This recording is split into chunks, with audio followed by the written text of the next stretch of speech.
Ça fait une trentaine de jours maintenant qu'on est là, faut continuer à tenir bon. Moi je rebondis un peu sur ce que disait Xavier, Gauthier, etc. sur la question des accords locaux qui vont être dénoncés. Moi ça je l'avais dit au début du mouvement, c'est-à-dire que pas uniquement sur la question des accords locaux, mais sur le fait que laisser la réforme passer, c'est aussi permettre aux patrons derrière d'avancer un certain nombre de pions au fur et à mesure. Et ça, vous inquiétez pas, ils vont le faire. Et on l'a vu, cette violence patronale, en tout cas, elle s'est exercée dès le début. Dès le début, ils ont montré les armes, à savoir en disant qu'ils allaient retirer les repos, etc., etc. Il n'y a aucun cadeau qui n'a été fait aux cheminots. Enfin, moi, j'ai discuté plusieurs fois avec la RH de notre établissement. On est à peu près une vingtaine de camarades sur le seul lieu du Bourget à avoir plus de 21 jours de retraite salaire. Ils sont sans pitié. Ils sont sans pitié. On leur explique qu'il y a des mères isolées, il y a des gens qui sont dans une précarité vraiment difficile et ça ne les dérange pas que des 200 €, 300 € de paye. À croire que tu te bats, la réforme ferroviaire, elle va passer au-dessus d'eux. Elle ne les concerne pas. Donc, toutes ces choses-là qu'ils ont commencé à mettre en place, faut pas croire. Hein. Derrière, ils vont commencer, dès que la réforme pour eux sera actée, si nous on est amené à perdre là-dessus, vous inquiétez pas qu'ils vont aller gratter des trucs. Et ils vont commencer à préparer la concurrence, et ils vont commencer à arrêter de remplacer un certain nombre de salariés qui partent en retraite, etc., etc. Et le truc, c'est qu'il faut pas qu'on fuit. Faut pas qu'on fuit, ni qu'on se démoralise, ni qu'on pense que c'est perdu. Et moi, je vois un certain nombre de collègues qui pensent que parce que, par exemple, ils vont faire le TGM, parce qu'ils vont faire le TTMV, et ben ils se disent, ben au final, la réforme, elle aura peut-être un goût différent. Non, que vous fassiez le TGM ou le TTMV, il n'y a aucune issue favorable pour les cheminots si la réforme ferroviaire, elle passe. Et ça, c'est une certitude. Donc notre objectif, le seul objectif qu'on doit garder à l'esprit, c'est le retrait total de cette réforme ferroviaire. C'est pas de se dire comment je vais essayer d'esquiver entre les mailles du filet. Donc à un moment donné, il va falloir que on essaye. Je dis bien on essaye parce que depuis le début, on fait que ça, essayer, proposer, discuter. Mais là, quand on voit la suite, enfin, c'est juste pas possible de nous dire qu'en juillet, août, on va faire les week-ends. Ça veut dire que là, en fait, il n'y a plus les cheminots des bureaux. Eux, déjà, la réforme ferroviaire ne les concerne plus. C'est-à-dire la bataille, ils n'ont plus le droit d'y être. Voilà.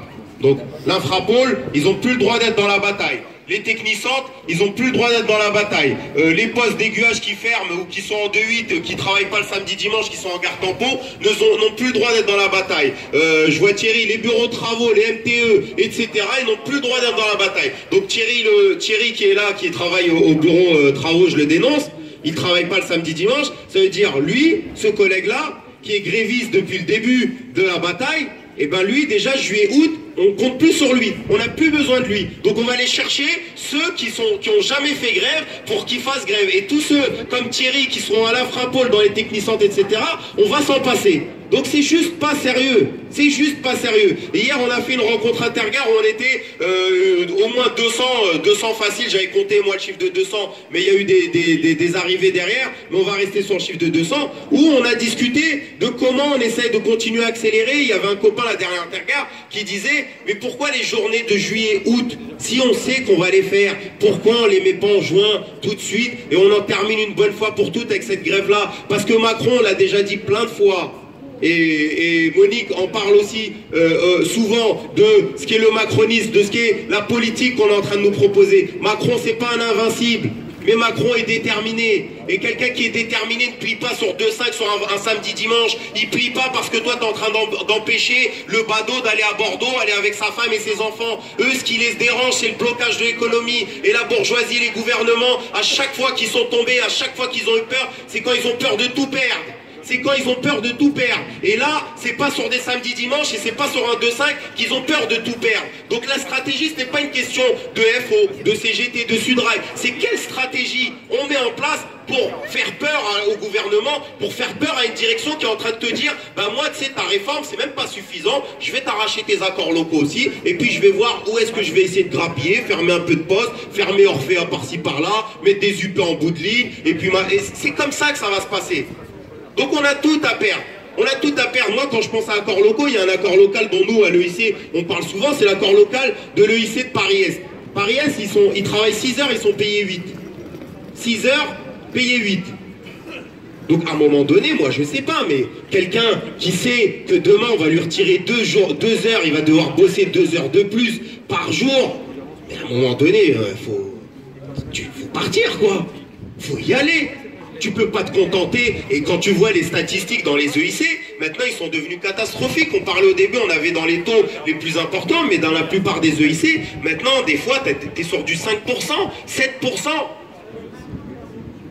Il y a 3 D2I, surtout l'UO-NIF, l'UO Nord-Île-de-France, c'est Hermont-Aubonne, Persan, Pontoise, etc. Il y a 3 D2I. Rien qu'en termes d'élus, rien qu'au CHSCT, ils sont 5. Ils sont 5. Donc le jour de la colère, le jour de machin, le journée sans cheminot, ça ne concerne pas plus de 3 personnes. Donc va falloir qu'on aille faire encore un travail, va falloir que, en tout cas la semaine prochaine, va falloir que ça soit une semaine de tournée, va falloir qu'on reprenne le territoire, le territoire de Paris-Nord, et va falloir qu'on aille voir massivement les cheminots, parce qu'il faut leur dire ce qu'ils perdent aujourd'hui, ce qu'ils sont en train d'économiser en quelques piécettes pour essayer d'avoir, de se payer un petit apéro dans le sud de la France, de se faire un petit week-end, d'aller à Euro Disney ou machin, ils vont le perdre au 1000 fois plus demain si la réforme ferroviaire elle passe. Et c'est qu'un avant-goût, parce que c'est qu'une loi. Derrière, va y avoir des avancées encore, va y avoir du plus de sérieux, ils vont mettre plus de contenu. Et comment tu te bats si déjà, nationalement, tu n'arrives pas à faire retirer une réforme? Qu'est-ce que ça va être demain localement? C'est comme ça que ça se passe, et je vous le dis et je vous le répète, les patrons, ils ont les yeux sur les chiffres. Les patrons, ils savent où est-ce que ça se bat, où est-ce que ça se bat pas. Et ils le verront. Et ils n'attaqueront pas tout de suite un UP ou un établissement où il y a 80-90% de grévistes. Par contre, les UP ou les endroits où il y a 30%, 20%, vous inquiétez pas qu'ils vont se dire si eux, ils n'ont pas pu se battre pour le statut, pour le caractère public de l'entreprise, pour le transfert de personnel, eh ben on va les terminer une bonne fois pour toutes, comme ça on va en finir. Et c'est ça l'avenir, c'est ce qui va se passer. Donc va falloir qu'on multiplie les piquets, va falloir qu'on multiplie les occupations. Je sais pas si Gauthier l'a dit, à Saint-Lazare, ils ont fait à l'étoffe, c'est l'UP Traction de Saint-Lazare, ils ont fait un campement, d'accord, ils ont mis des tentes, ils ont occupé complètement l'UP Traction depuis hier. C'est comme ça qu'on doit reprendre la lutte. On parle souvent de 95, mais quand tu discutes avec des copains de 95, ils te disent mon ami, nous on était dans les secteurs, dans les UP, c'était 24-24, hein. Il y avait des tables, il y avait des réchauds, il y avait machin, etc. On vivait, il y avait des roulements, tu rentres chez toi, l'autre il vient, etc., etc. Donc il faut à un moment donné qu'on élève aussi notre niveau de détermination à hauteur de ce qu'on a envie. Si on a envie le retrait, eh ben on peut pas se contenter que de venir dans une AG à 11h et rentrer chez nous après ou se faire une petite action, une petite manif de Bastille à République. Faut qu'on élève le niveau, c'est-à-dire de passer du temps à aller voir les collègues, à essayer de traîner le plus possible dans les UP, à essayer de lancer des piquets, etc., etc. Faut qu'on élève le niveau. Si on l'élève pas, ça va être difficile. Et on l'a dit, notre issue c'est 50-50, défaite ou victoire. Il n'y a pas d'arbitre. Comme je dis moi en Ligue des Champions, on se rappelle de celui qui a gagné la Ligue des Champions et un petit peu de celui qui a perdu, mais on se rappelle jamais de l'arbitre. On dit jamais à l'arbitre, toi t'as fait un bon match, t'as bien travaillé. Non, on retient soit le victorieux, Macron, ou le cheminot, ou celui qui a perdu, Macron ou le cheminot. On retiendra pas ceux qui ont fait ouais, moi j'ai fait 50 jours, je me suis bien battu, ouais c'est très bien, l'année prochaine. Non, il faut qu'on la gagne cette grève. Il faut qu'on la gagne et qu'on aille chercher les copains. Moi je suis content, je rejoins ce qui s'est dit. On devrait même pas dire qu'on est content de voir la CGT, on devrait même pas dire ces choses-là, on devrait être content d'être tous ensemble. Mais maintenant il va falloir aller chercher les autres copains qui sont pas là. Parce que FO, on se rappelle ici, il y avait tout un cercle de FO massif où ils étaient 50-60 bonhommes. Ils sont où? Ils doivent être en grève, ils sont en grève les copains, c'est pas un problème. Mais pourquoi on n'est pas tous là en train de discuter, de savoir comment on continue, comment on s'organise pour la suite? C'est assez dommageable. L'UNSA et la CFDT, j'en parle même pas, on les a pas vus une seule fois depuis le début, mais c'est une réalité. Mais toutes ces choses-là, on les pointe, il y a pas d'aveugles ici, il y a personne qui n'a pas vu ce qui s'est passé depuis 2 mois et demi. Mais maintenant, voilà, reprenons, et je terminerai là-dessus. Reprenons la bataille, ne lâchons pas un seul iota au gouvernement, à la direction, je vous assure les camarades, parce que les retraites elles jouent aujourd'hui. Écoutez les musiques des retraites, là ils sont en train de faire un référendum pour savoir si les gens ils sont pour les points de retraite, etc. Il y a tout ça qui joue. Et ils veulent qu'on perde aujourd'hui pour même pas être dans les retraites demain et ne pas pouvoir converger. Donc si on veut se battre, voilà, multiplions pas les grèves tous les 6 mois, tous les 1 an. Terminons-en une bonne fois pour toutes et je vous assure, 95, je l'avais répété, c'est 8 ans d'accalmie.